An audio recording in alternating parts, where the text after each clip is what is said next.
Hello, my friends. Hold up. Hold up. Let me talk to you about an election. Hungary. But 2010, Viktor Orban won a legitimate democratic majority. Then he rewrote the electoral map, gerrymandering so aggressively that his party could win 2/3 of the parliamentary seats with barely half the votes. Orban changed campaign finance rules. He handed state media to allies who turned it into a full-on propaganda organ for him. He didn't steal the election. He renovated the house so his party could never lose one. And that is hallmark number 9 of the Authoritarian Playbook, corrupting elections. And I want to be precise about what this means, because it rarely looks like ballot stuffing in the back room.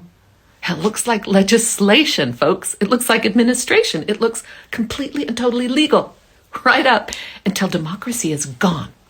In Turkey, Erdogan jailed opposition candidates and journalists before pivotal votes, and then he pointed to the election itself as proof of legitimacy. In Venezuela, Nicolas Maduro, we all know his name, controlled the Electoral Commission, the courts that certified results, and the economic levers that punished regions that voted wrong.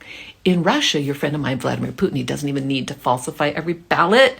He simply ensures that no credible opponent ever reaches the ballot in the first place. The playbook, we know it. Make voting harder for your opponents and easier for your base. You flood the information environment with confusion and cynicism until good people like you stop believing that your vote matters. You install loyalists in the institutions that certify, count, and adjudicate. And then, are you taking notes? This is crucial. Then you cry fraud loudly and preemptively, so that when you win, it feels ordained, and when you lose, it is stolen.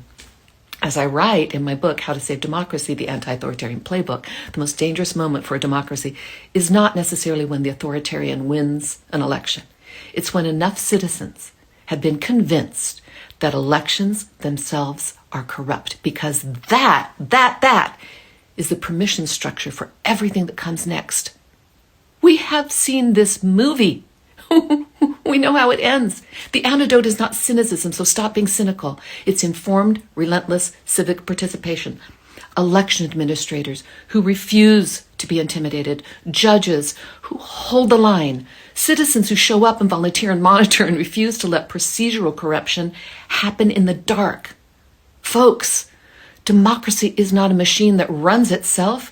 It is a practice, and it requires practitioners. You, me. Every vote is an act of resistance. Cast it like you mean it. And I'll be back.